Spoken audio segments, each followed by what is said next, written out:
Hey, what's happening, y'all? It's your boy Rico from Street Scores coming with the official Washington football team mandatory minicamp review. I have 10 big takeaways. We're going to talk about projected starters. We're going to talk about camp surprises, who's dominating, and of course we have to talk about this QB battle heating up. And before we get into everything, make sure you subscribe to the channel, hit the bell next to the subscription button so you get a notification immediately and every time I release a video just like this one. Also be on the lookout for my film sessions I'm working on for the rookie class. We have 46 days until training camp, so that gives me plenty of time to get these film sessions done, so be on the lookout for that and a lot more content. I have a lot of video ideas I'm working on, so be on the lookout for all of that. And also check out the rest of the channel, of course. And without further ado, man, let's get it.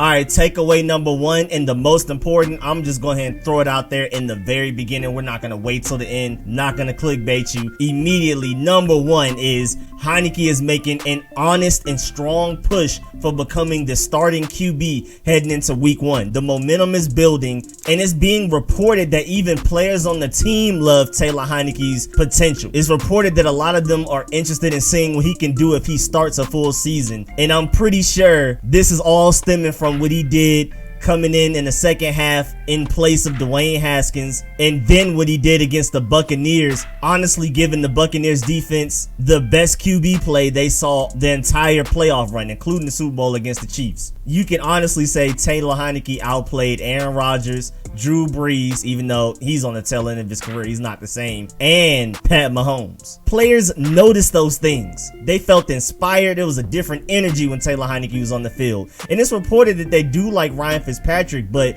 it's also been reported very recently that there are a lot of players that would love to see what Taylor Heinicke can do as a full-time starter for a season. But the most important news involving all of this is that Ron Rivera has reported that he will have an open QB competition. And I'm not gonna lie, if he's honestly, like for real this time, going to have a full-blown open QB competition, then I honestly do see Taylor Heinicke winning it. If like Ryan Fitzpatrick doesn't go in as the super like assumed starter and Taylor Heinicke has to outplay Fitzpatrick by a wide margin to win the job, then I can see Taylor Heinicke winning the starting QB job, no lie. And it's really interesting too, because Ron Rivera even noted that he regrets not having an open QB competition last year, where he just basically handed it to Dwayne Haskins week one. And then we saw the whole craziness and chaos and mess that went down last season. Even though, I mean, Alex Smith, Kyle Allen, even though they were better by default, neither of them were good. Taylor Heinicke wasn't even there for the QB competition last offseason, so I mean, it wouldn't have been too much better anyway, unless they just suddenly thought to bring in Taylor Heinicke earlier into the season. Shouts out to Scott Turner for telling Taylor Heinicke to stay ready. If you want to thank anybody for bringing Taylor Heinicke to the team, it was Scott Turner. But all of this is coming from how great he's looked in off-season workouts so far. OTAs, mini camps, he is balling. Like, he literally looks like the better quarterback. Only problem is Ryan Fitzpatrick has been getting the vast majority of snaps with the ones against the first team defense, while Taylor Heinicke's mostly just been with the second team offense going against the second team defense. Because Ryan Fitzpatrick has been out here throwing interceptions. Granted, it's a lot of go make a play interceptions, just allowing his receivers to show what they can do. So I'm not going to blame him for all of his interceptions. But even if you take away those specific types of interceptions, Taylor Heinicke has just looked like the better quarterback so far in off-season workouts. So honestly, if Ron Rivera keeps his word, because he said a couple of days ago that he's going to allow every quarterback to work with the ones against the first team defense in training camp, and if he keeps his word, again, I honestly think Taylor Heinicke will win. I think by default, it's safer to say that Fitzpatrick will win. Again, especially if Ron Rivera is not being 100% honest about having an open QB battle. But if it's literally one day Fitzpatrick is with the ones against the ones and Taylor Heinicke is with the ones against the ones, and they just flip back and forth over the course of a few weeks, I honestly think Taylor Heinicke will win. There's a spirit on that team. Players want Taylor Heinicke to win. They love Taylor Heinicke. They want to see what he can do. They already know what Ryan Fitzpatrick can do. And my logic is behind it. If Ryan Fitzpatrick wins the QB battle, then cool. We already know what we're getting. I'm actually higher on Ryan Fitzpatrick than a lot of people are. He's coming off of his arguably best season in his career last year, and everything around him on this team is better. The offensive line, the receiving core, the run game, the coaching, the defense. So if he played that well last year for the Dolphins, imagine what he could do this year for us.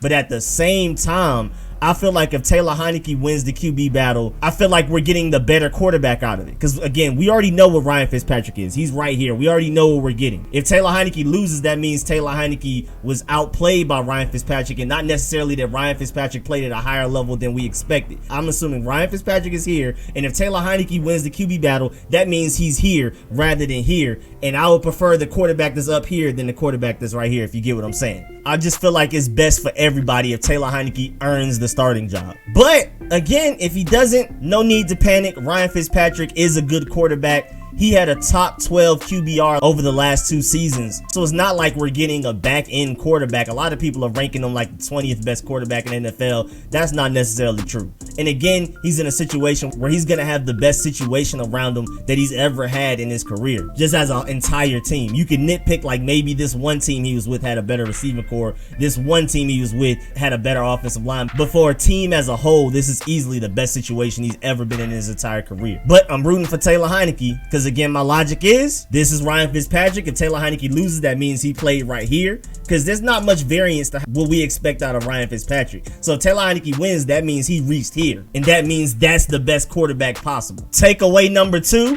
hey man, Benjamin St-Juste may somehow be the rookie that's having the best offseason so far, and I'm very surprised. I thought Samuel Cosme, even as raw as he was, may be able to step up relatively early on. And they're saying he's having a pretty good camp. Like, he's not looking bad out there. And Jamin Davis, with his athleticism and his natural instincts and IQ and awareness that he already has and his discipline, I thought he would come in here being the spotlight of camp. And again, just like Samuel Cosme, he's not having a bad camp. He's just not shining like Benjamin St-Juste. I mean, I even thought maybe even Dax Milne or De'Ami Brown would be out here still in the show. And again, all of these guys are having great camps. We're going to talk about the receivers later. De'Ami Brown, Dax Milne, all of them.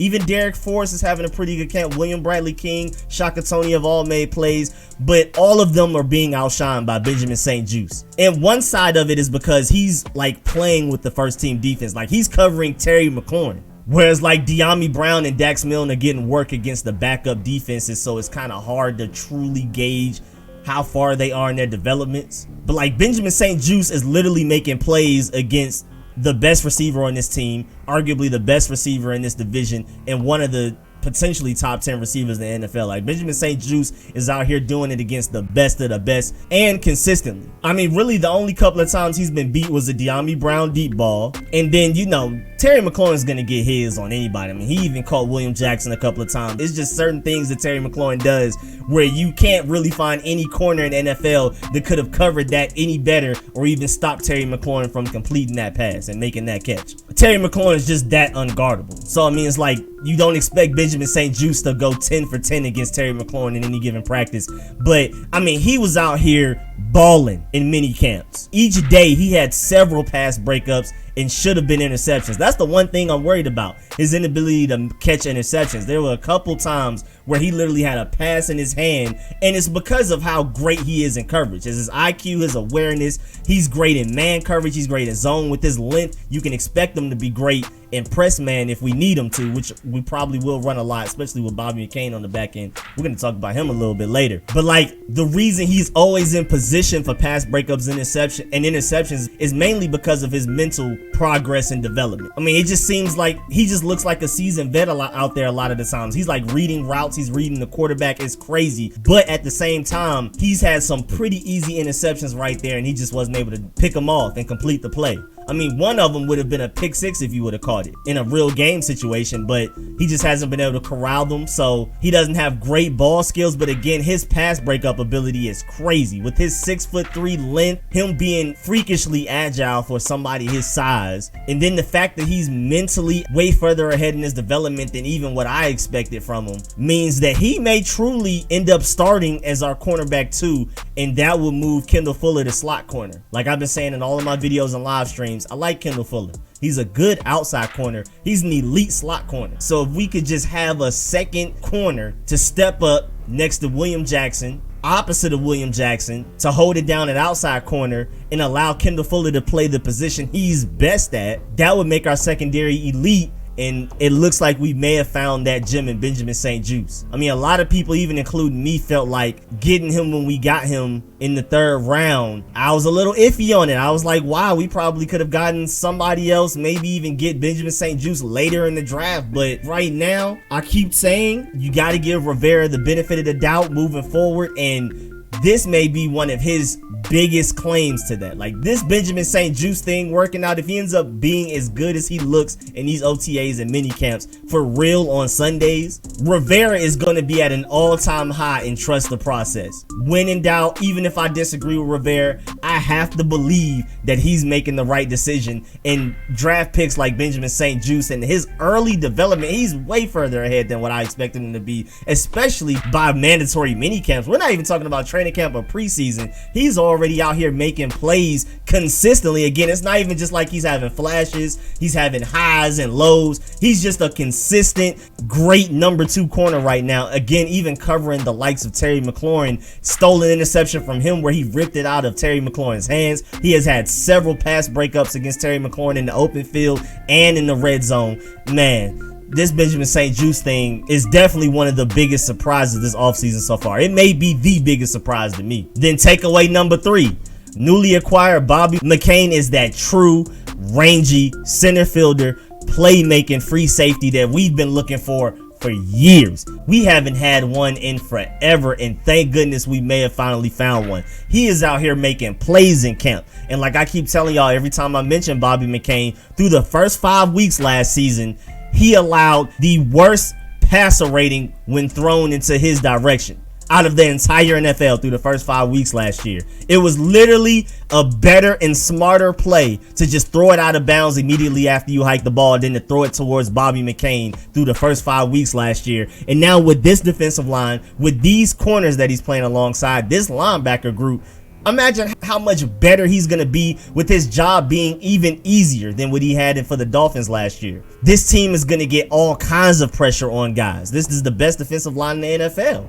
So that's only going to make Bobby McCain even better. I feel like we can get what the Dolphins got from him for the first 5 weeks last year throughout the entire season here. And I feel like he may even be a potential Pro Bowler. I think he's that talented, and I think he fits exactly what we need. I definitely feel like he should be the week 1 starter at free safety. And again, he's out here making plays. And it's crazy too, because he's not even known as a ball hawk, but he's been out here getting interceptions. He had 2 in Wednesday's practice. In yesterday's practice, he's had a few interceptions over OTAs and minicamp so far. And there were even some days where he was getting the bulk of the work at starting free safety alongside Cameron Curl. And I feel like that's our deadliest combo right there in the safety group. Bobby McCain at free safety, Cameron Curl at strong safety, and let them just go out there and make plays. No fly zone for real. Then takeaway number 4. And man, I'm really excited about this one, bruh. Antonio Gibson looks even better this year than he ever did last year. Vision, patience, awareness, cutting, the ability to gain positive yards no matter what. Man, he's truly evolved into a complete running back so far this offseason. And it's crazy too, because right now, even though he's a full go at practice, they're not holding anything back. They're letting him go as if he's 100% healthy. He's not 100% healthy. He's still only like 90-something%. So even though he's physically a little behind from what we saw when he was at his best last year, he's mentally so much further ahead that he's a better overall running back. And I can definitely see the Christian McCaffrey comparisons right now, because remember, he's bigger and faster and quicker than Christian McCaffrey. It was just all the mental parts and the IQ, the awareness, the patience, the vision that he needed to improve on to become Christian McCaffrey. And it looks like he may have officially taken that transformation. Again, he's not even 100% physically, but he's just so mentally ahead of where he was at any point last year that he looks like a better running back overall. So we should be really excited about Antonio Gibson. And then it's even crazier because J.D. McKissic is still there, one of the best third down backs in the NFL. And then Jared Patterson's out here looking like he's balling. So Antonio Gibson won't even have to go out there and get 25-30 carries a game. He may only have to get like 15, maybe 20. J.D. McKissic coming out there to catch a few passes, and Jared Patterson coming out there to get like 10 carries a game. Oh man, I'm super excited about this, man. That's gonna allow Antonio Gibson to stay healthy. If we had Jared Patterson last year, maybe Antonio Gibson never gets turf toe. You never know. Takeaway number 5. Man, this receiving group has the potential to be the best training camp battle. I mean, this may have gone from one of our biggest weaknesses the past few years to potentially one of our biggest strengths. It's scary because it's only 6 projected spots open. We're only gonna carry 5 or 6 receivers moving forward. With as much heavy competition there is right now, it has to be 6. They may even try to find a way for 7, even though I highly doubt it. So with Terry McLaurin, Curtis Samuel, and De'Ami Brown, and even maybe Cam Sims being the 4 safe people, who's going to take those last 2 spots? Ron Rivera has already spoken about how they want to groom Dax Milne into being our future slot receiver, like our franchise slot receiver, like that guy, the Cole Beasley. And they also like him in the return game as well. So his ability to contribute on offense and special teams makes him far more likely to make the roster, even though he's not safe, but he's making a great claim for one of those 6 spots. And then Adam Humphries, the veteran, when healthy, he's actually one of the better slot receivers in the NFL. He also has return potential. And then there's Kelvin Harmon, who in his rookie season, even including Terry McLaurin, Kelvin Harmon had the best hands on that team. And then now after his surgery, he feels more explosive, quicker, and faster, and he looks like it as well. He's arguably one of the 3 or 4 most talented receivers on this roster. So it's going to be hard for him not to make the team. And then you even have guys like Antonio Gandy-Golden finally starting to ball out. He had arguably the best play of mandatory minicamps with his one-handed contested catch over Troy Apke. But then he's also contributing as a blocker. Like Dax Milne was able to get a touchdown in practice yesterday purely because of Antonio Gandy-Golden's great blocking. And then Kelvin Harmon's also a great blocker. And then you also have DeAndre Carter, who was signed here as our potentially best returner, and he's also out there contributing on the offensive side of the ball. And then Steven Sims is actually making plays out here and looking better than he did last year. I mean, I really don't know what they're gonna do. I have no idea. So be on the lookout for that receiving core in training camp, because that battle's gonna be crazy. And Ron Rivera already addressed it and said yesterday he's gonna rotate receivers like crazy. He's going to allow everybody to work with the ones against the first team defenses, just like the quarterbacks. He's going to allow Dax Milne, all of these other guys, Steven Sims, DeAndre Carter, Kelvin Harmon, to even work with the #1 offense with Taylor Heinicke, with Ryan Fitzpatrick, against William Jackson, Benjamin St-Juste, Kendall Fuller, and all of those guys, and Chase Young. So everybody's going to get an honest opportunity to show what they can do. Takeaway number 6, and this one's pretty short. I mean, Young and Sweat are still as unblockable as ever. Chase Young wasn't involved in any offseason workouts till he pulled up to mandatory minicamp, and then he dominated like he never missed a step. And if anything, he looks even better than he looked last year already. You can tell he's not injured in any way. Like he was pretty banged up last offseason. Like during training camp and things like that, he had the hip problem, he had the groin problem. You can tell he's 100% healthy right now. Like he's in mid-season form already, and he's only going to get better. And then Montez Sweat, don't sleep on him. Montez Sweat is right there with Chase Young as far as talent and potential. And so far in mandatory minicamps, off-season workouts, he looks even better. And he looks like he's already in mid-season form. And then I love the fact that him and Chase Young have been vocal leaders as well. They're the loudest guys on the field, pre-snap, post-snap, everything. Just talking all kinds of trash, getting into the offensive line and the offense in general's heads, and just playing mental games with them. I love it. Vocal leaders, hyping up everybody else that makes plays, even when they're on the sideline just watching. I love it. Number 7, and I alluded to this a little bit earlier, Cameron Curl is as impactful as ever. If Chase Young and Montez Sweat are as unblockable as ever, Cameron Curl is just as much of a playmaker as he's ever been. I mean, he's out there balling. He has not missed a step since last season. And again, just like Chase Young, just like Montez Sweat, just like Antonio Gibson, if anything, Cameron Curl looks even better than he ever did last year. So I'm really excited about this team, because not only do you have guys like Benjamin St-Juste, Jamin Davis, they're going to make the team better because they're filling holes that we had that we didn't have last year, even with the top defense. But then you also have guys last year that were really good for us looking even better. Again, Antonio Gibson, Chase Young, Montez Sweat, Cameron Curl, to highlight the list. I mean, it's crazy. Takeaway number 8, newly acquired William Jackson is all that we paid for and more. He's looking like he's that alpha dog at corner. He looks like a top 10 corner. I feel like behind this defensive line, behind this linebacker core, in this Jack Del Rio defense, with Bobby McCain on the back end holding it down, so that'll allow him and Benjamin St-Juste and Kendall Fuller to play more aggressive. I believe William Jackson is going to end up having a top 5 corner year. I feel like he can honestly make a Pro Bowl this year because he's going to shut down the opposing team's #1 receiver consistently. And this pass rush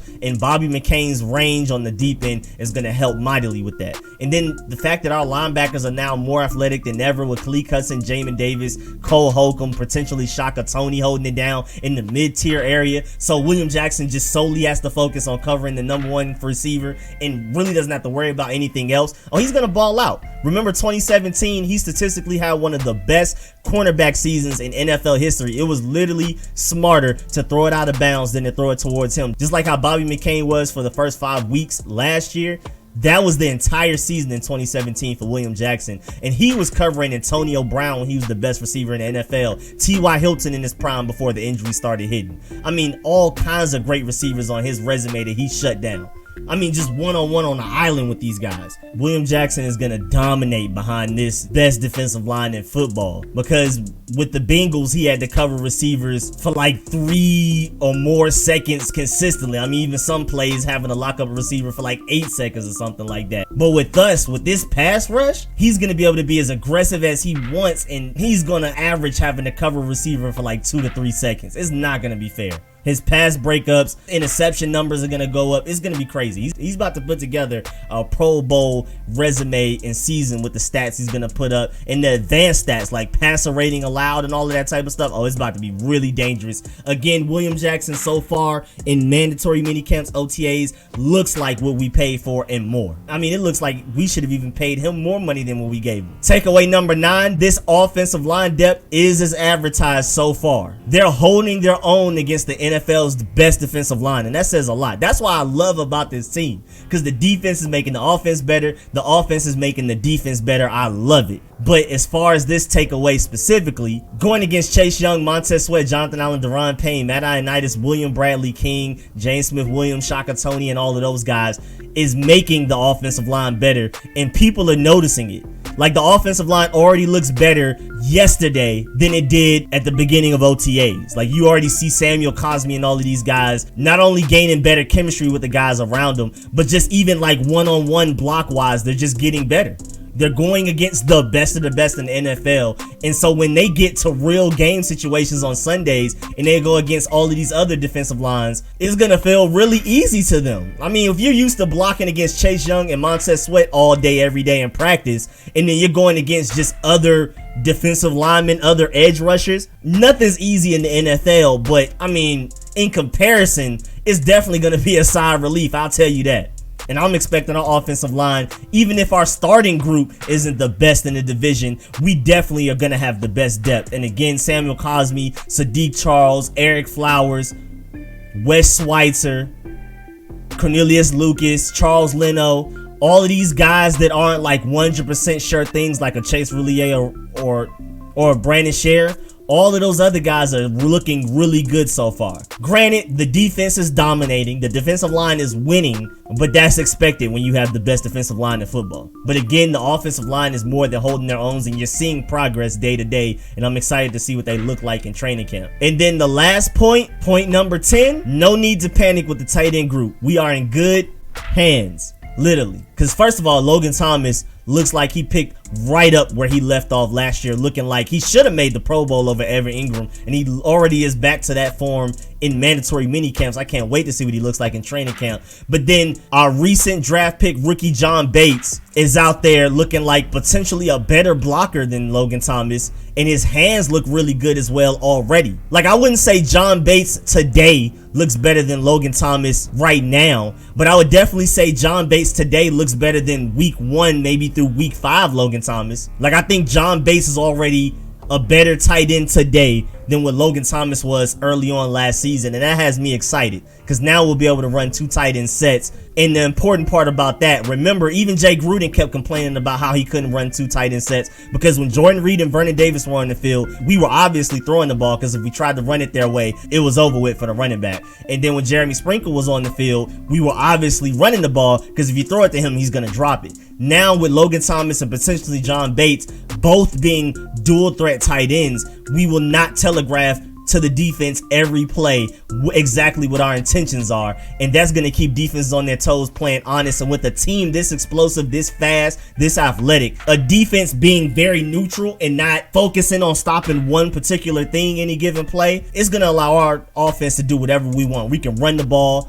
for chunk yards. We're going to be able to get explosive plays over the top. Defenses are going to have to play us honestly now because we potentially have 2 starting tight ends that can both block and be deadly and most importantly dependable pass catching options. And then even after that, Ricky Seals-Jones is probably our best pure receiving tight end, but he's competing with Sammis Reyes for that 3rd spot. And Sammis Reyes right now, still a lot of development to go, but he already looks way better than what he looked like the first day he got here in OTAs and rookie minicamps. There's already a big difference in what he looks like yesterday in the last day of mandatory minicamps than what he looked like the first day of rookie minicamps. His hands are better. He looks a little bit smoother. Still has to work on a lot of technical and mental things, route running, how to block properly, where to place your hands and things like that, getting your head turned around to grab the football. But again, he's advanced in so many ways and he easily looks better already. And he's been getting a lot of red zone work in mandatory mini camps, which has me excited because he's even starting to toe tap in the corner in the end zone, in the back of the end zone right now.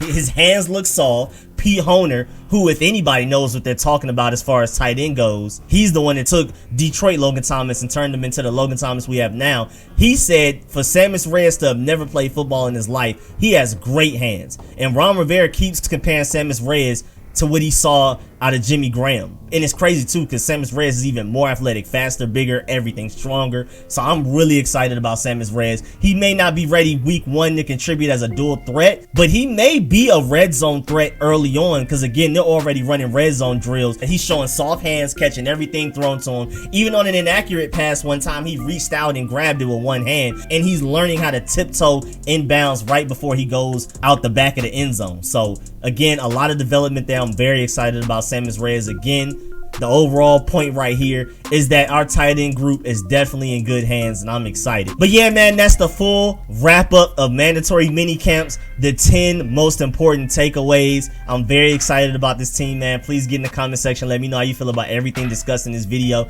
Please like this video if you liked it, if you learned anything. Like I said before we got into the video, please subscribe to the channel, hit the bell next to the subscription button so you get a notification every time I release an informative and opinionated video like this one.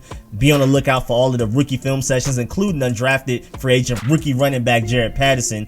And also, much appreciated to everybody that supports the channel, man. I really appreciate all of y'all. Big shouts out to everybody that donates to the channel. Big shouts out to all of my sponsors, especially my Pro Bowl sponsors, whose names you see scrolling on the screen right now. Man, I really appreciate all of y'all, man. I'll catch y'all later. I'm out. Endless content coming, y'all. Just because we have 46 days until training camp begins doesn't mean the content stops. All kinds of video ideas, film sessions I'm working on. Be on the lookout for the consistent content over this dry period. Let's get it.